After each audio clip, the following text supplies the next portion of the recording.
Hello, I'm Mrs H.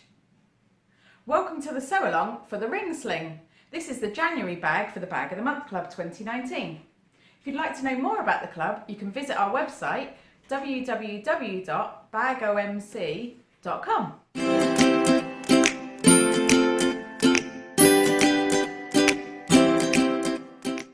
This is the final part of the sew along. We're going to finish our bag and make our strap.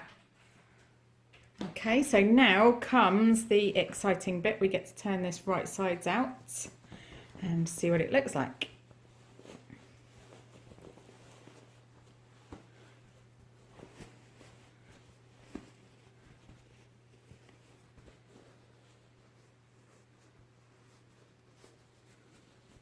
Smooth those corners out, roll those out fully.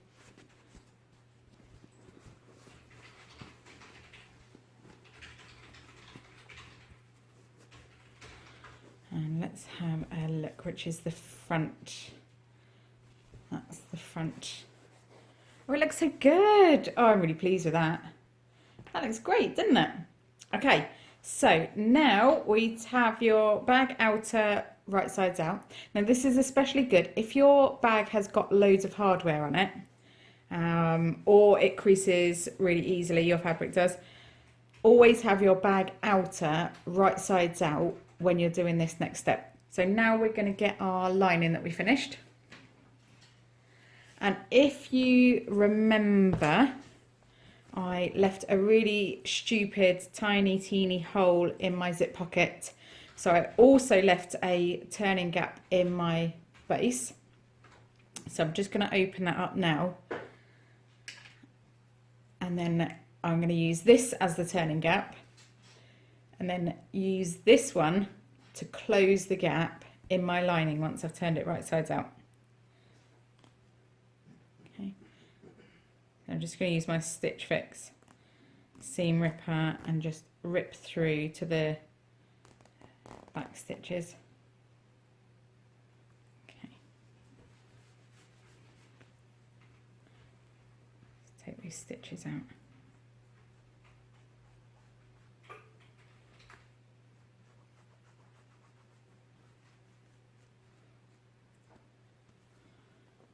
Great. Okay, so we are ready to finish the bag. So make sure that the zip in the pocket is open and the zip in the top is open.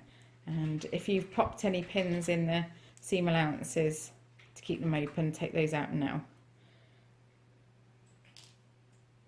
It's about a week since I did this bit, so those are very well and truly flattened, which is great. Okay, so match up the front of your bag, which you've got the top stitch in, with whichever panel you want to be in the front of the bag. So for this one, I've got my slip pockets on one side and my zip pocket on the back. So I'm going to line up the front of my bag with the slip pockets, and I'm going to pop those right sides together. So this is my front, and this is my panel with my slip pockets. I'm going to pop that inside the bag. Now it's a tight squeeze, and quite often you'll be tempted to put the do it the other way around, so the lining is right sides out and you put it inside the bag outer because there's more space. But this way you have less creasing when you turn it through at the end. Okay. So now we're going to match up centres. See, on the lining we've marked our centres. Going to line that up with the seam allowance on the outer top. Sorry, it's not very easy to see on this, is it? Turn it round a bit. There we go, that's better. So once they're lined up, we're just going to clip that into place, and we're going to clip all around the entire top. We're going to match up the ends and the other side, and then we're going to sew around the entire top of the bag.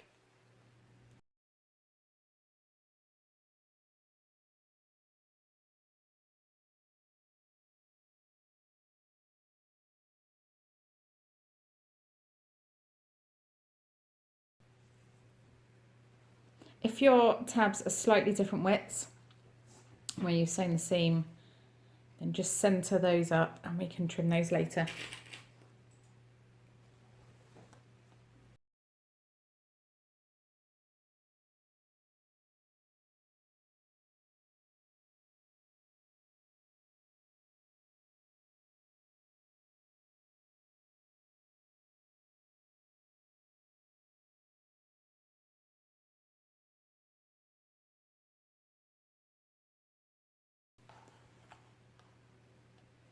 Just pop as many clips in here as you need to hold it firmly in place while you're sewing round. These angles, they can slip out of place if you haven't got enough clips in them, so just make sure they're clipped really well.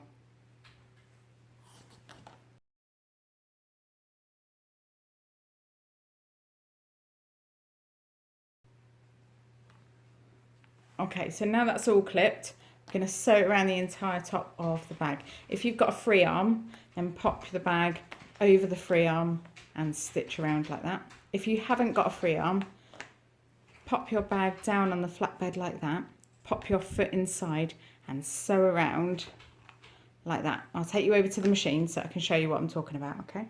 Okay, so here we are at my machine. I haven't got a free arm, I've got the Janome 6600. Which has got a flatbed, and I always have my extension table on because I find it takes the weight of a bulky bag and makes it a little bit easier. Okay, so I'm going to start on the back panel, just in case any of your stitches don't go quite to plan. You're starting on the back, so I'm going to start with my foot down, and can you see that I'm sewing inside the bag here? Okay, so my foot is inside the bag. And as I sew, I'm going to be sewing and moving it around.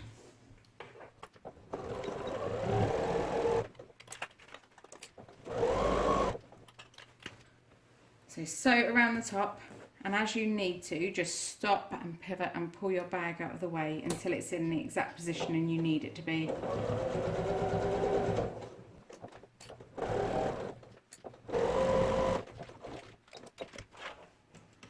As you get to the corners, leave your needle down, lift your foot up and just pivot around the corner and start again.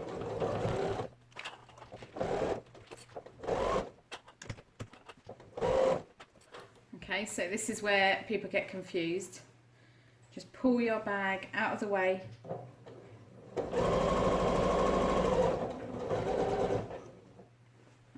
Okay, so you're still sewing with your foot inside the bag all the way around the top. Just pull the bag out as you need to.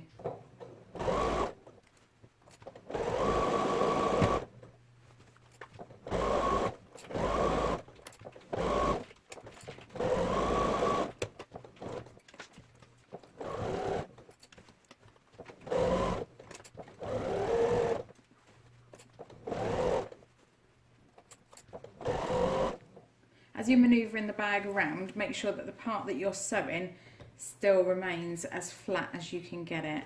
Scrunch up the rest, do whatever you need to with the rest. Make sure that this section where you're sewing is as flat as you can make it.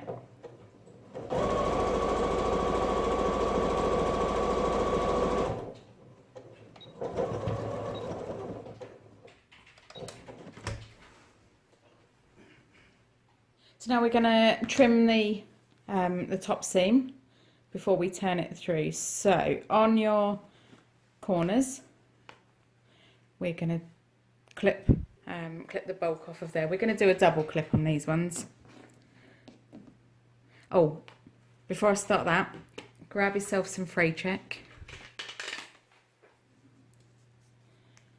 and just fray check in the corners of each of those. Just dab some on the stitches, and I like to do it on both sides if you're using a thick fabric like this.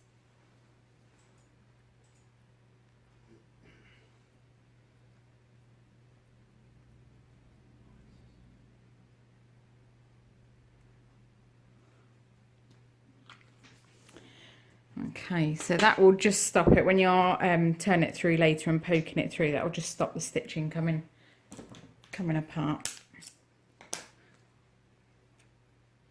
So we're going to do a double cut on this. So we're going to take the corner off, and then we're going to take some more of the seam allowance off so it's tapered along the edges there. Okay, so we'll do that again. So take the corner off, and then from there taper it off into the seam allowances.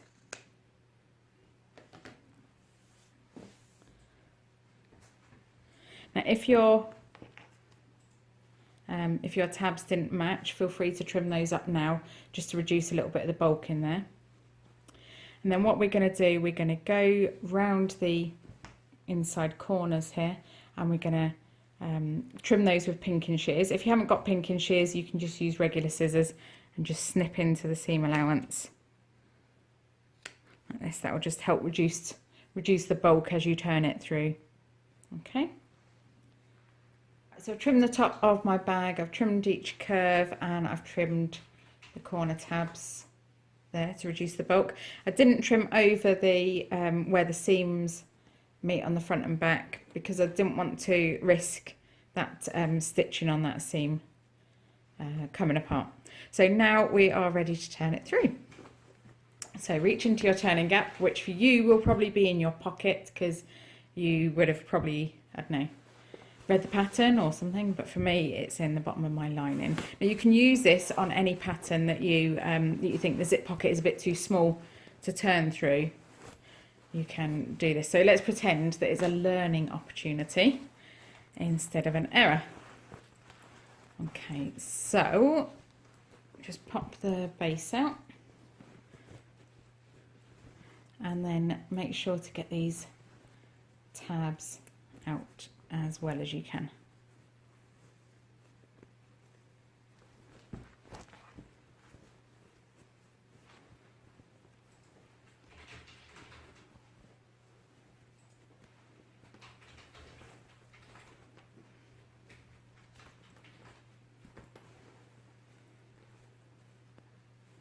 Once you've got to the point where they are not coming through any further, it's time to bring in the crochet hook. This is an integral tool in my bag making. You can use a chopstick or a dobber or whatever it is you have for poking corners out. But I just pop my crochet hook in and push away into the part that I'm trying to turn through. So I'm nearly finished turning my tabs through. Anyone else have a moment there where you think, I'm just going to give up on bag making and take up crochet because it'd be easier than turning these tabs through? Anybody else? No, probably just me. Okay, so we have pushed those out, and with your hand, one hand inside the bag, ta-da, and one hand on the outside, just make sure that those seam allowances on this side bit are still open and they're still not going to cause a hassle. Okay, so that's fine. Otherwise, that's when this this tab just gets really bulky. Just check the other one. Okay, so once we're sure those are pushed out, you can also run your crochet hook or dobber or whatever around the entire top seam, and that just makes sure that that's fully pushed out. Once you're happy that that's pushed out, pop your lining back into your bag. Don't worry about it being too neat at the minute, because we're going to come back and finish our lining. Just roll that seam allowance through so that it's what's meant to be inside is inside. Okay. And if you need to, hold on to the top in place and pull from the lining down. Okay, so just tug that down inside. Now, if you are using something that you can and then steam press this top all the way around, making sure that everything is, all the seams are rolled out and pressed fully. If you can't, then get some little scraps of your fabric or something and pop some clips on overnight, and that will hold it into place. I've managed to find in my scrap bin some little scraps of fusible fleece. So if you can't press your fabric, I mean I can, mine's wool, it's fine. If you can't, just pop those over the seam and then pop some clips on and leave that, so clip all the way around it so it's in place. Leave it overnight just to set into place. If you can press it, then press it all the way around. Just make sure that that top edge is really good, because we're going to top stitch this now. Okay, so we are nearly finished our main bag. So I've pressed and top stitched around the entire top, including these kind of flappy bits. This is probably the weirdest looking bag in the world, but that's fine.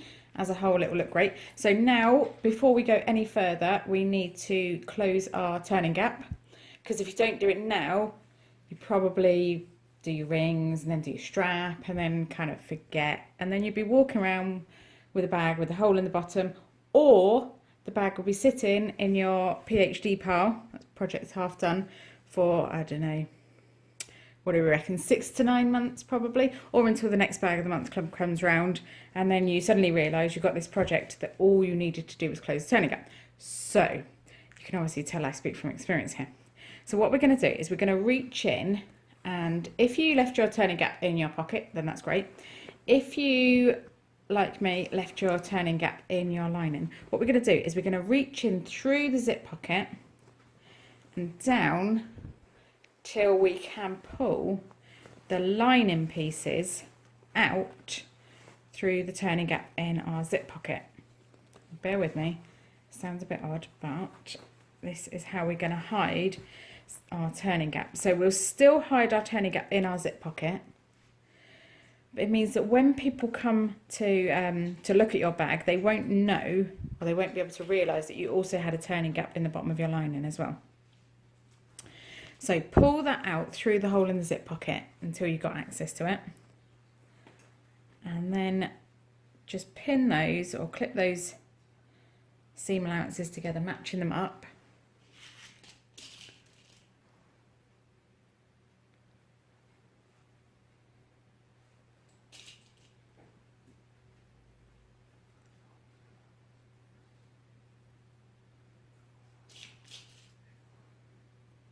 This is a slightly more long-winded way than just doing it through the zip pocket, but sometimes your zip pocket might be a bit too small to pull the bag through comfortably, or you might be an idiot and forget to leave a big enough turning gap. Oh no, that was me, sorry. Okay.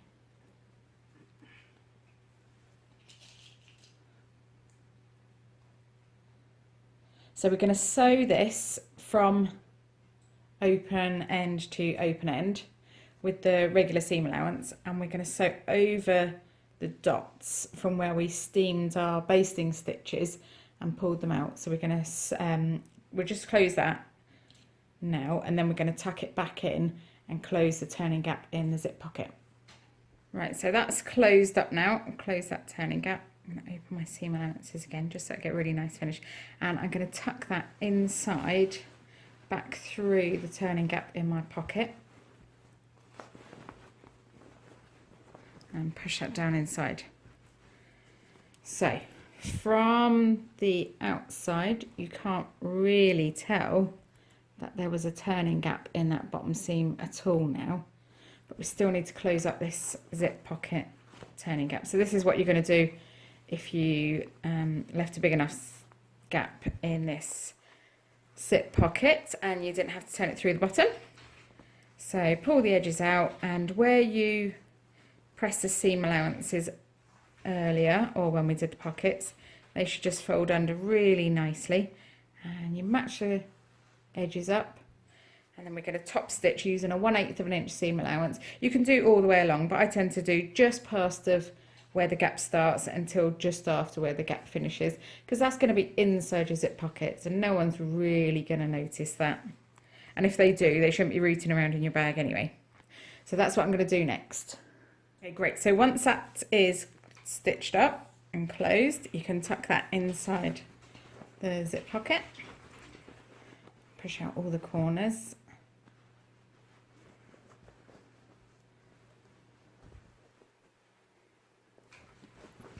and then tuck the pocket down inside the bag, and just push your lining out into the corners of the bag just to make it fit really nice. If you think that your lining is not quite fitting as it should, you can pop a few stitches through the box corner, in through the outer fabric, through the lining, just to hold it in place in the corners, and that just gives it a really nice neat finish inside. Okay, So it's at this point that you can iron your bag if you would like a professional finish. Quite often we see people posting their bags saying, oh, it just needs a final press. And then, oh, just give it a final press. And then you could just glory in your beautiful bag. So that's what I'm going to do. I'm going to go and give this a press inside. Just help my lining sit a little bit more snug. And then I'm going to be back and we'll put the rings on and finish this bag. I've pressed it, top stitched it, closed my zip just so I could admire that nice copper zip pull. And now it's time to add our O-rings. So take them from wherever you've been hiding them since, or probably, I don't know, beginning of December. And what we're going to do is we're going to pop it over the tab there and fold it over. And you can stitch it into place if you like. I'm going to rivet mine into place because why miss an opportunity to add some extra bling? So the pattern has you fold over 2 inches. Do you know what though? This is your bag. If it's a bit bulky, a bit further down, and you want to only fold it over a little bit, then that's up to you. So that's actually 2 inches. We'll pretend I planned that, okay? So you can stitch it into place or rivet. I'm going to show you how to rivet them though. I know we've got some beginner bag makers in the club this year, so I'm just going to show you how to do that. What I'm going to do is use a little bit of chalk, and I'm just going to mark where my tab needs to get to at the end. Okay. Fab. I'm just going to get my riveting tools and then I'll be back. Okay, so now we are on to the best part of the bag construction. This section is riveting. Did you get it? Yeah, okay. Anyway, just going to laugh at my own joke there.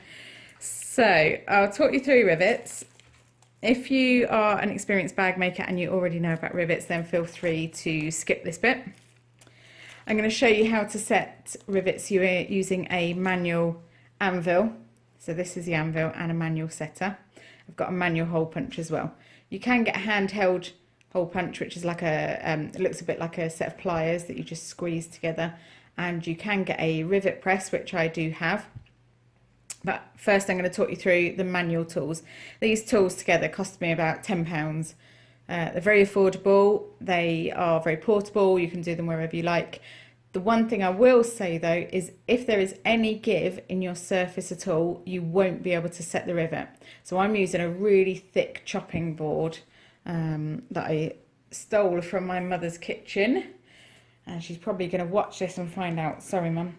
It's 2 3/4 inches thick, so there's absolutely no give in this surface at all.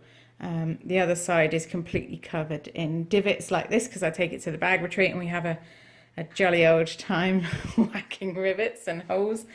You'll also need some fray check, and you may want to use a little dab of glue as well. I'm not going to because my bag is likely to be for display purposes and it's not going to be used to carry really heavy loads.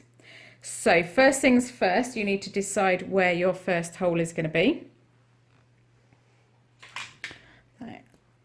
Just grab a pen, and I like to use the post of my rivet to decide where that's going to go. So around about there is good. Now I'm using the Emmeline brand rivets. They come in packs of 50. I'm using the medium. Mostly I tend to always use medium because if they're too short you can kind of squish it, and if they're too long you can just whack them kind of hard and squish them. But they do come in small and large, and you should fit your rivet to the size of your fabric, so to your project. So you can do that by holding the post up against the thickness of the fabric and just check that it is just slightly longer than the thickness of your fabric. Okay, so I'll use the cap just to measure where it's gonna go. I'm just going to pop a little mark in there. This is the hole punch that I'm going to use. It's got one end that has got a little sharp circle there, and one end that is for hitting. Oh, I need my hammer. Hang on a second.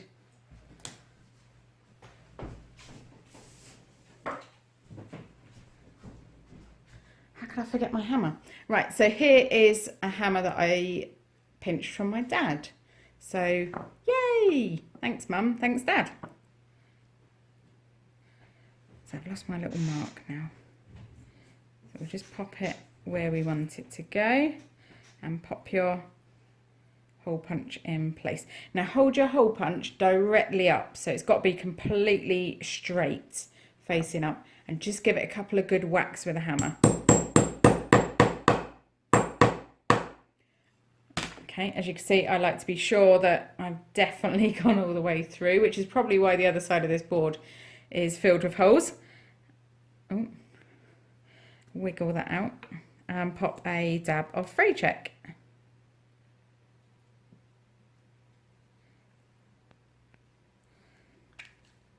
Dab of fray check just makes sure that the hole is not going to expand, so your rivet won't come out. So I'm going to pop my ring on. Oh no, sorry, I don't need to do that, look, because I marked it. Oh my goodness, I'm clever. So fold your tab over until you get to the mark that you forgot that you made earlier. And then pop your pen through that hole that you've already made and mark that. I wonder if that's going to show. Yes, it does. Okay, great. So now I'm going to make a hole in that second place. And this is where this hole is going to connect to. Okay, so you're going to connect the two holes together using the rivet. Okay, and pop a little dab of fray check in there. Now this is especially good if you've gone through a seam like this. So we've got the seam running up the centre, and that's where we've just punched a hole through it. If you're adding 2 rivets, then you would go either side of that. So now comes the fun bit. So we pop our ring on, pop a rivet in from one side. I like to do the post on the bottom, and then fold that over so that the rivet is peeking through. I don't know if you can see too well on the phone there. Okay. Pop the cap on, and there's a little snap when you pop that on. That's a sign of a good quality rivet. That means that that's connected together and it's ready to be set. Okay, so these 2 parts that we're using to set it, this is the anvil, and on one side it's completely smooth, and the other side there's a little indent. Now the size of that indent is important. The Emmeline rivets have got a 9mm cap, and then the medium ones have got a 9mm cap. So that dent needs to be 9mm diameter.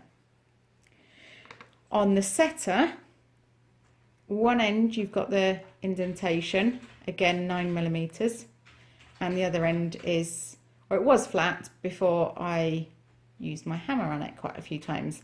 So pop your rivet on top of the anvil. So wiggle that around until you're sure that's directly over the indentation. Okay, and then pop the setter over the top so the rivet is sandwiched between the setter and the anvil. Both caps of the rivet are inside those indentations, and then give it a good few whacks.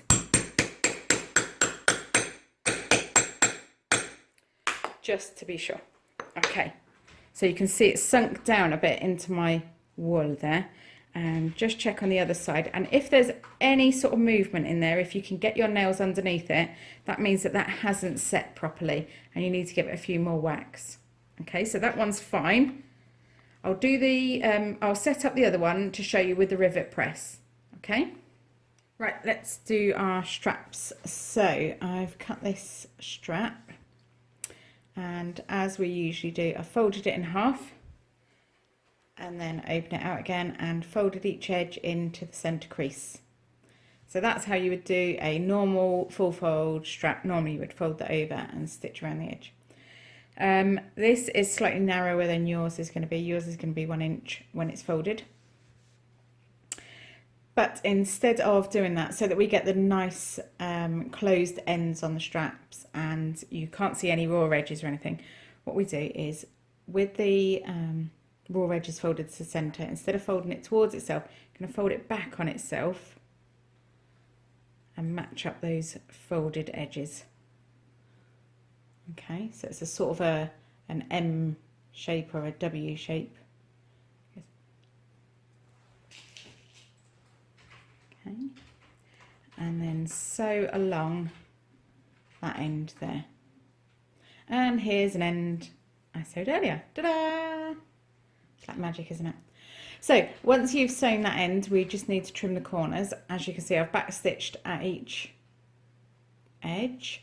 And if you want to add some fray check to that, you're welcome to. So we're just going to trim the corners off of that.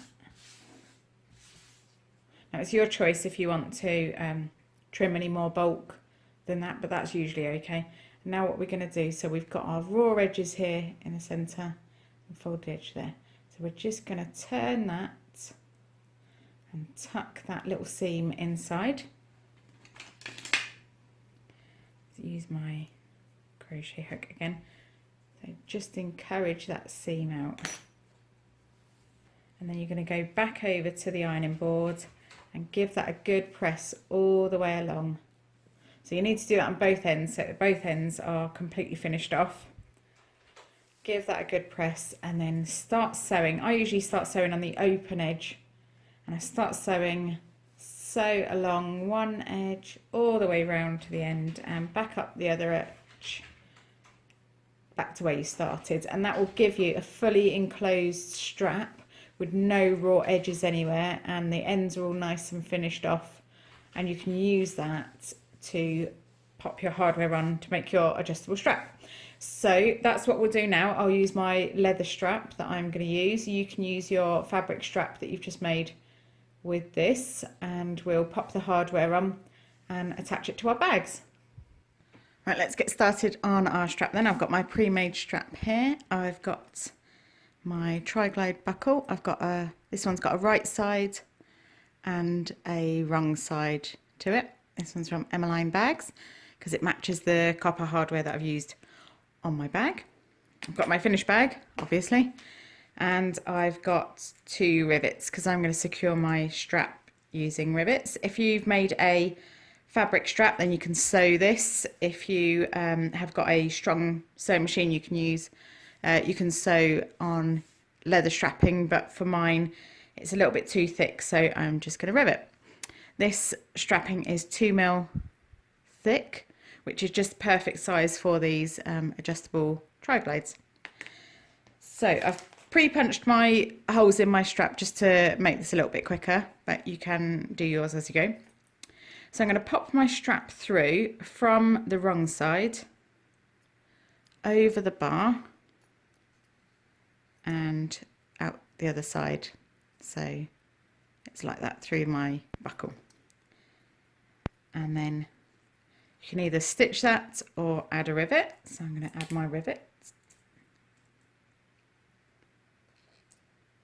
Pop that through all of the layers.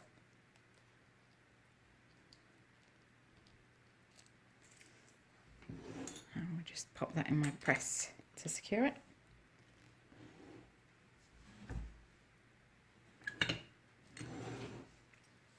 Okay, now if your buckle's got a right side like mine, make sure that it's right side up on the side that you've got this little tab of strap. That will just make sure that when you're you've finished your strap, this little tab will be sandwiched between the layers of your strap and it won't catch on your shoulder or on your clothes as you're wearing your bag.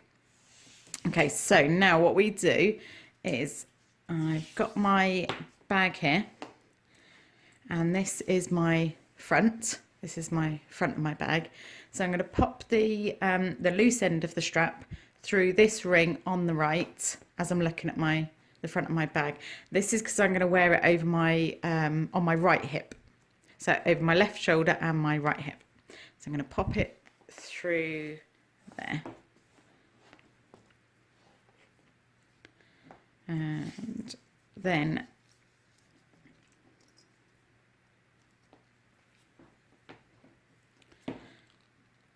through the buckle again, so over this flappy bit, through the buckle. This will be easier with your fabric strap. It's a little bit tough with a leather strap just because it's a little bit more rigid. And then back out the other side.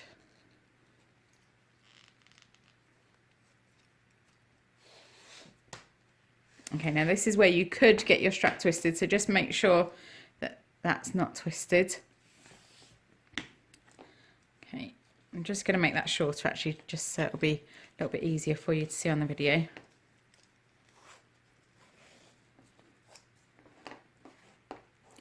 So then this other second loose end, we're just going to thread that through the second ring.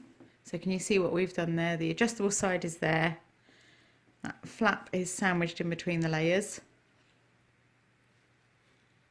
Don't know if you can see that. Yeah. The right side of the tri-glide is just there. And this loose end we just threaded through the other ring and pop a rivet in there. Of course you can stitch it if you'd rather. I like to pop mine so that the you're going through from the outside, so that the flap is on the inside of the bag really. So then we'll just secure that rivet as well.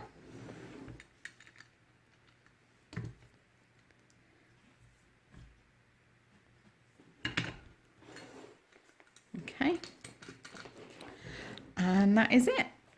My bag is finished. Got my strap on, which usually takes me a few weeks to do. My turning gap is closed, which also takes me a few weeks to do, and my bag is ready to wear. Thank you for watching the sew along for the Ring Sling. If you enjoyed this video, please feel free to follow me on YouTube and check out my website www.mrs-h.com.